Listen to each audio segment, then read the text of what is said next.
唔緊要，戴翻好個假髮，我嚟教你啊。身段柔軟優美，氣質藝術升華，成人芭蕾舞蹈班現正招生。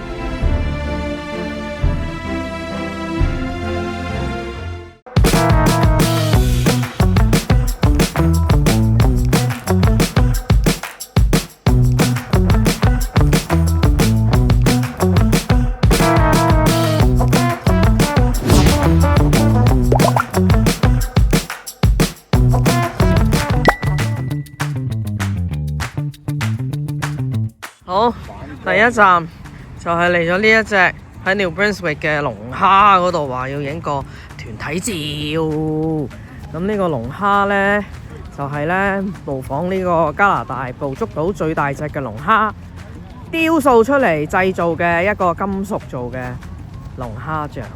咁當日最大龍蝦幾長呢？1米多咯，佢話。好，等等先，等我講下 Shediac 呢個地方呢有啲咩咁特別啦。嗱 ，Shediac 呢就係稱之為世界龍蝦之都啊 ，The Lobster Capital of the World。咁市內呢就有一個著名嘅龍蝦雕像嘅 The Giant Lobster， 係遊客必到嘅地標。咁點解會有個咁嘅雕像呢？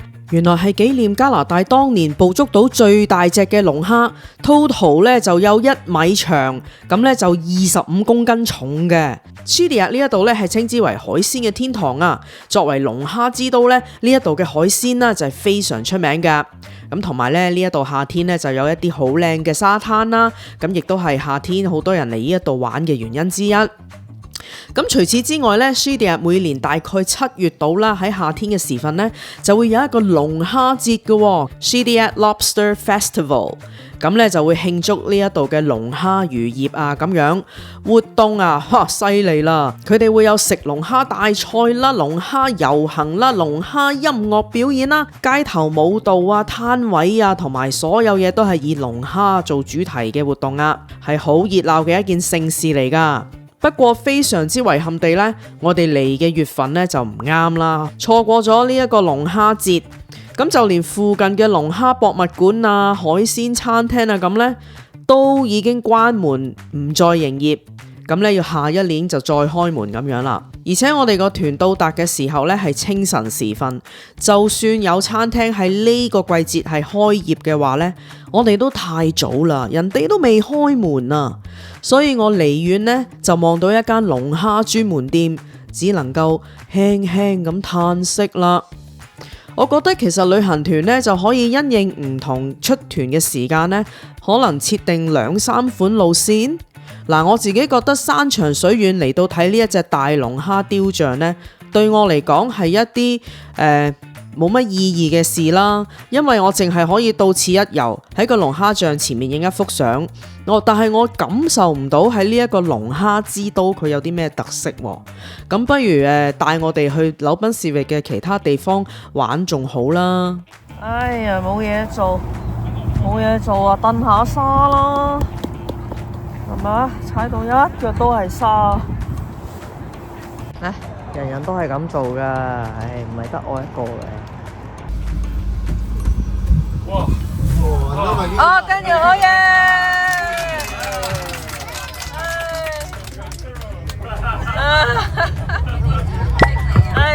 多謝。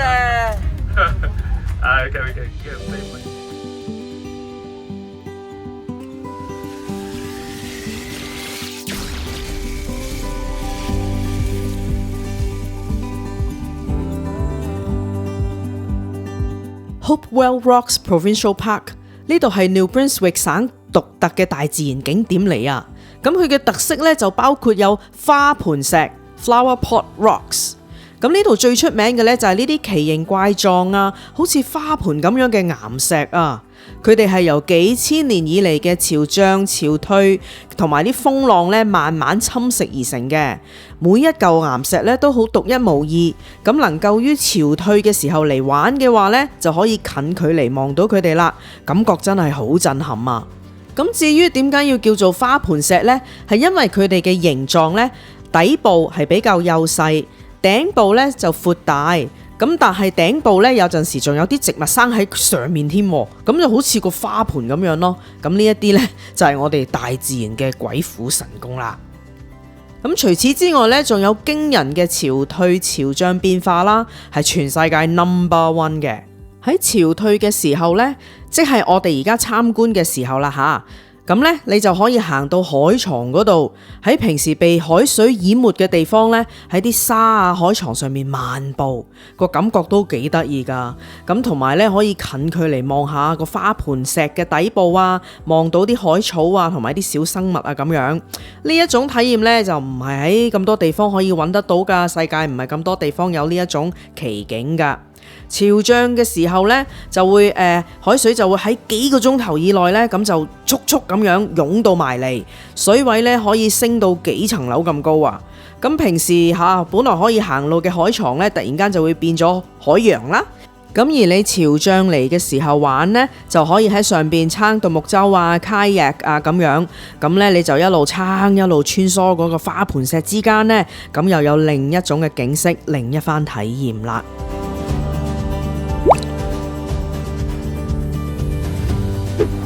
咁啊，到中午時間咯噃，我啲團友呢又去食咗呢一度喺 Moncton 裏面嘅 local 中式 buffet。咁同樣啦，我都冇 sign up 嘅。咁我而家就要喺條街度自己揾下，睇下有冇咩特別啊，試下啦。同埋呢度好多餐廳呢，我發現呢，佢哋一過咗 Thanksgiving， 甚至乎可能真係過咗9月之後呢，佢哋閂門啊！佢哋點樣維生嘅呢？嚇？餘下嗰大半年咁點呢？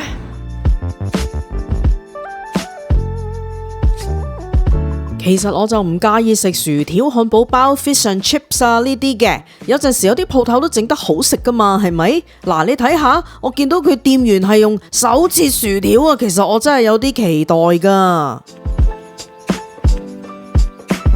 好啦，今日呢係本台美食台介紹煎炸嘢啦，同埋唔健康食品嘅一天啦。咁但係都好彩，即係知道佢嗰啲薯條呢係手切嘅。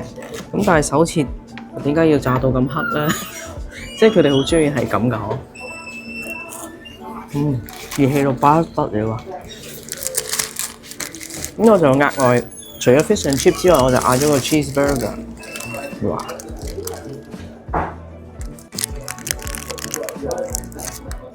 今餐呢可以話係咁多餐自己揾食以嚟，最唔好食嘅一餐，因為真係，都唔知講咩好啦，好熱氣炸得好透啊！佢哋啲嘢好黑啊，只能夠話薯條中間嗰個白色薯仔心部位係好食咯，其餘就算啦。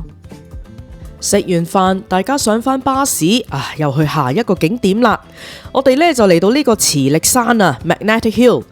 根據導遊所描述呢，呢個地方有一個好強烈嘅磁場啊，有一個路段呢，去到一個位，將架車呢泊入空檔，即係 neutral 嘅時候呢，入咗空波之後就唔好踩住個 brake， 放開個 brake， 咁結果呢架車呢就好似慢慢咁樣向前行，而且好似有少少上緊斜坡咁嘅感覺嘅。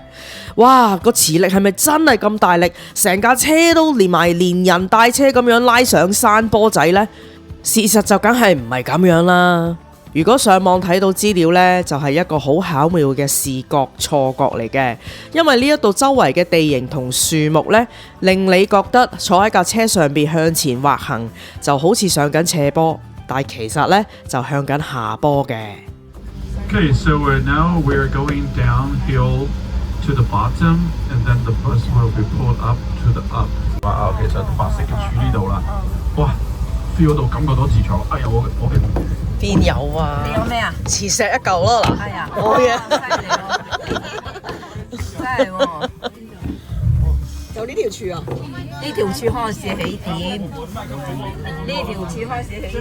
汽車已經關掉了，所以我的麥克不工作了。唉，我全身呢有好多有磁力嘅嘢，有攝石啦有啲磁石啦咁，所有嘢都冇乜動靜嘅。我自己覺得呢個景點呢，就係有少少即係自欺欺人咁樣咯。同埋呢，如果有咁大嘅磁力場喺呢頭呢，其實個人會好唔舒服噶。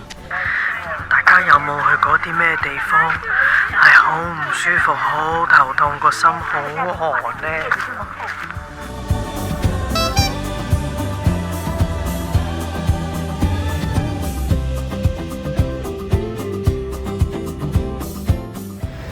而家呢，我哋就嚟咗聖 John 啊，New Brunswick 裏面嗰個聖 John 市。咁點解我哋會嚟嗱？我咪領轉俾大家睇下。我嚟到一個工廠前面，咁點解呢？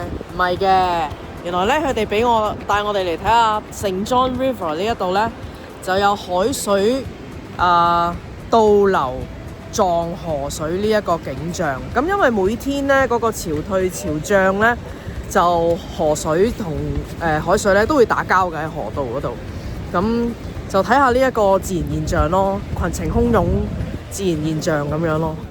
即係其實可唔可以揀一個另外嘅河口位呢？吓？咁呢間廠又唔係好靚啦。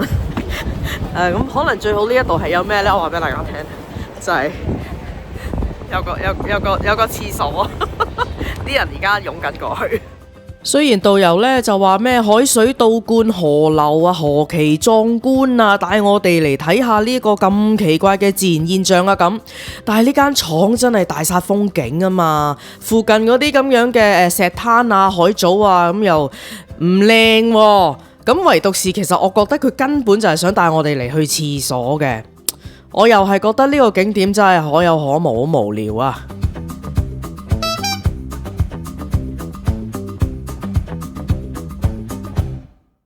好啦，海洋三省嘅行程呢，就去到今晚呢，第5日呢，就已經完結啦。明天我哋就會返去魁北克，咁呢就會玩 Quebec City 咁樣嘅。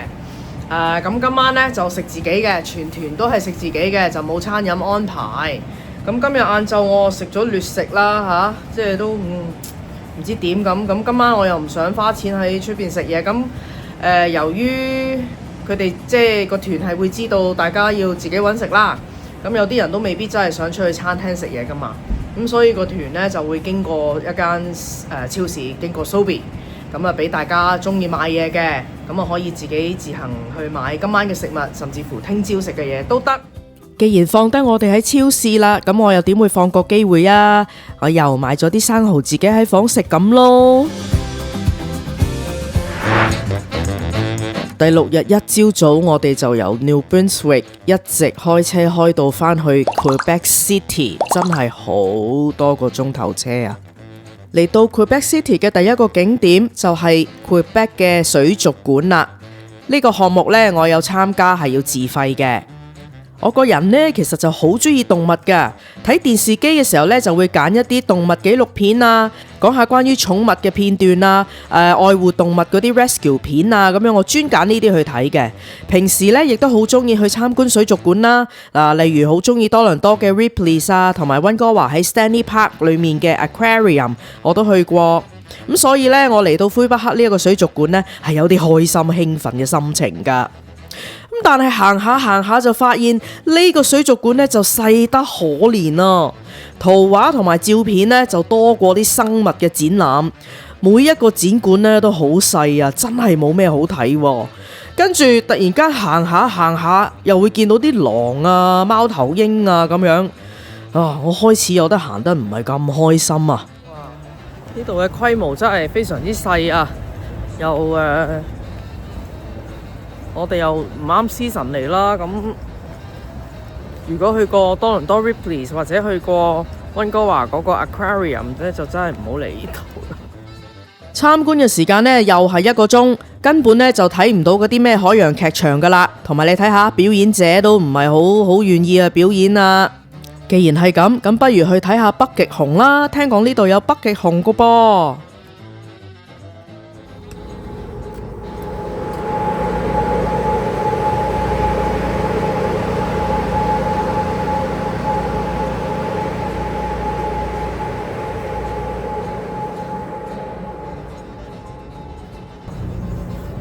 我唔係好肯定剛才喺呢個櫃嗰度見到啲咩啦，我就見到幾嚿冰同埋一啲相，又話有 polar bear 嘅，我就見到幾嚿冰，feel 下北極有幾凍咯。好溫笨啊！北極熊我就見唔到啦，跟住行埋去啊水母館，睇到啲好迷幻嘅水母，咁啊完結啦。咁同團嘅團友咁就逛下咁見到啦，喂唔掂喎，呢個水族館咁鬼細，跟住佢哋話係啊好細啊，咁但係佢哋有人見到北極熊喎，我淨係見到幾嚿冰咯。同埋我知道有啲團友呢，佢本來係唔參加呢一個水族館活動㗎，咁但係呢，大家參加嗰啲，即係好似我咁樣啦，落咗車之後呢，嗰架巴士嘟一聲走咗咯喎，逼住呢，佢哋即係凍啊嘛出邊，逼住佢哋要俾錢自己入嚟咯。咁所以如果跟團呢，嚟唔嚟呢度呢，自己要諗下啦。我會建議，如果冬天就冇辦法啦，你要入嚟咯。otherwise真係，但係出邊冇嘢做啊，因為喺嗰個周圍都係冇餐廳，乜都冇噶，好似逼住要入嚟咁咯。離開水族館之後呢，我哋就嚟到 Old Quebec City 啦。團友們就去咗食旅行團安排嘅法國餐，好似都要60蚊㗎。而我自己呢，就去揾餐廳食午餐啦。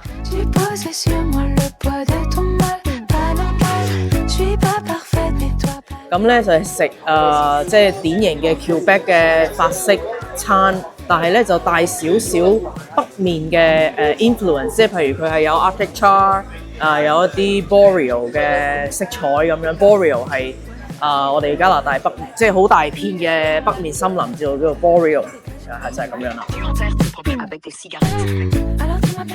頭盤呢就有用魁北克省嘅鱒魚同埋北極蝦做成嘅麵包，配有用北面海洋嘅海藻打造而成嘅一種醬汁，配埋一齊食。個麵包好有 quiche 嘅口感啊，有淡淡嘅海鮮味道，配上有微微酸嘅海帶汁呢，真係好有特色啊！主菜方面呢，我就要咗一份燉羊肉，再加15蚊呢，就要多一小塊嘅香煎 foie gras。羊肉呢真係夠腍，味道亦都好好。foie gras呢可能用咗鴨肝啦，因為鵝肝比較貴啊嘛，咁佢煎到呢一啲都唔老，啱啱好。至於甜品方面，就係餐廳自己整嘅 cream puff， 就配上 cranberry 嘅醬一齊食呢，真係好好食啊！午餐套餐呢係30蚊，我另外加咗15蚊呢，要嗰個香煎 foie gras，同埋加咗7蚊呢係要嗰個海鮮海帶包嘅。我份餐呢就 total 52蚊加稅加貼。咁我哋睇下團友60蚊食乜嘢？呢個係牛扒，係配薯條同青豆，好啦，仲有配嚿飯同埋一啲蘑菇同埋西蘭花，有一嚿白色嘅花。OK， 3嚿黑蚊蚊嘅甜品，朱古力嚟嘅係咪啊？係朱古力 puff， 入邊係雪糕，仲有一杯咖啡冇影啊！好啦，如果 sign up 咗係上過些咩瞭望塔呢？原來係喺呢一度嘅，咁我就冇參加呢個活動㗎。其實所謂嘅瞭望塔呢，就係喺個商廈裏面嘅其中一層打通晒之後，然後俾大家呢就行一個框東南西北咁樣呢，就可以望出窗望到景色，順便睇下埲牆上面嗰啲 storyboards 啊，關於 Quebec City 嘅故事啊咁樣咯。下一站我哋就去咗魁北克嘅舊城區，咁呢導遊就喺古堡酒店前面呢放低我哋啦，就話俾我哋有2小時嘅活動時間喎。哇，今次真係長啊！嗱，係啦，喺呢個時候呢，我就已經同一啲團友呢熟絡咗啦噃。咁既然我都嚟過咁多次啊，我就其實冇咩好玩嘅，咁不如我就做半個導遊，帶佢哋四圍行下啦。主要咧都係帶佢哋去揾到 Petit Champlain 嗰度行下嗰條好靚嘅小街啊，咁啊跟住帶佢哋去揾一個地方啊，影到好靚嘅古堡外圍啊，咁影個相留個念。當然啦，舊城區呢一度呢，所有建築物都係充滿住400幾年前嘅法國風情噶嘛，咁啊大家可以順便就入去啲鋪頭睇下買下紀念品啊，四周圍影下相啊，咁樣玩下，其實2小時真係唔係好多㗎咋。今晚嘅晚餐呢係冇任何安排噶，團友需要自己去揾嘢食。酒店裏面呢就有一間餐廳啦，附近呢亦都有啲食肆可以步行到達噶。咁我自己呢就揾到離開酒店大概步行10分鐘嘅路程啦，嗰度就有一間扒房。咁因為我又唔想食聖喬拔雞啦，我又唔想食麥當勞啦呢啲，又唔想入酒店嗰間餐廳喎，於是乎我就自己揀咗呢一間餐廳食牛扒啦。咁我呢就嗌咗一份法式洋葱湯啦，14蚊，一份Gravlax 醃三文魚19蚊，咁再加一份呢 aged 咗55日嘅12安士厚切牛扒61蚊。咁咧，我就覺得我好想同住喺滿地可同埋 Quebec City 嘅人講呢，呢一間喺 Quebec 裏面嘅扒房水準真係好高啊！咁呢，餐牌上面嘅牛扒種類係比起一般扒房多好多啦，即係佢係比起一般扒房啊，唔係比起同級數扒房啊。肉類嘅熟成程度同埋肉類嘅級數呢，一睇就知道係高質素啊！好正啊個肉，哇！一切落去個面係脆嘅，你戒落去嗰陣時咔咔聲，跟住一切落去中間呢，哇！又腍啦，肉味又香啦，Oh my god！ 面頭就係有 salt and pepper 嘅 seasoning， 就係咁啦，好簡單。So good， 好多肉汁啊！好耐都未食過有水準嘅牛扒，要去扒屋食。多倫多好貴，呢度抵食啊！扒房個名叫做 La Bête， 係4萬錦口果皮，誠意推介啊！另外要講下今晚入住呢一間酒店啊，佢古古怪怪噶。首先呢，就係佢去電梯嘅大堂嗰一層呢。佢寫住3樓嘅喎，咁我哋大家上房嘅時候就唔為意自己喺邊一層入 lift 噶嘛。好啦，上咗去想落翻嚟嘅時候呢，咁我就撳咗最尾嗰一層。其實我見到 SS 即係 sous-sol 咧，法文係 basement 咁解，咁我咪撳上面嗰一層即係1樓啦，又唔啱喎。結果撳到去3樓咧，出翻去先見到大堂咧，咁似樣啦，咁覺得搞笑咯，佢嘅呢個 number。咁好啦，第二件事咧就係房間裏面咧，喺床頭兩邊咧就設有夜燈台，咁但係咧佢個形狀十足十，2個神主位咁樣嘅，紅卜卜，仲要左邊一個，右邊一個，非常之唔老禮啊！咁好啦，沖完涼之後，咁我諗住上床瞓覺啦。一上床就喺床尾嗰度呢，就見到有一個女人嘅畫像，冇眼珠嘅，黑蒙蒙嘅咁樣望住我。雖然呢，我知道呢一種呢係 masquerade 風格嘅肖像啊，咁但係為個女人個眼珠黑蒙蒙，塊面啲皮膚裂晒咁樣，喂，我真係好鬼驚啊嘛！嗱聲揾條沖涼毛巾呢，笠住幅畫，我先至瞓得到啊！我想喺呢一度咧，同旅行社咧反映一下咧，唔該可唔可以揾第二間酒店啊？因為咧，連同團嘅菲律賓人都同我講咧，感覺呢間酒店啊怪怪啲，佢哋都有用沖涼毛巾咧笠住呢個女人嘅頭啲。到咗第7日最後一日啦，巴士咧繼續向多倫多方向行駛，最後一個景點就係著名嘅千島湖國家公園啦。我住咗喺加拿大咁多年，我都係第一次嚟千島湖玩嘅咋。平時喺401公路來來往往多倫多滿地可咁多次，都冇話想特登停留喺千島湖呢一度睇下嘅。感覺上咪就係好似好多個島啦，喺個湖面咁啦，係咪啊？我都醒目噶啦，知道上咗船之後呢，大風啊，着定啲厚啲嘅衫，戴翻頂帽先。我就話第一次嚟啫，我知道好多觀眾朋友呢，其實已經嚟過噶啦。咁我喺呢度呢，就唔介紹咁多啦，俾啲風景大家睇下啦。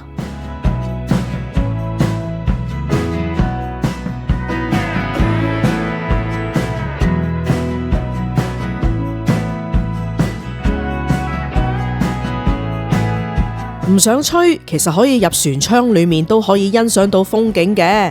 咁船隻呢，行駛大概30分鐘之後啦，咁又翻埋岸噶啦。我哋遊船河之前導遊千叮萬囑我哋一定要去咗船上面嘅洗手間千祈唔准落咗船之後去因為佢要趕喺其他旅行團到達之前，佢第一時間要帶我哋去到千島湖附近有一個小鎮嘅中式自助餐我呢就冇參加呢個自助餐，就去咗附近嗰度呢，就食漢堡包，個漢堡包呢就滴水嘅。咁你呢餐好唔好食啊？哎呀，全程最難食呢餐飯，哇，難頂到真係。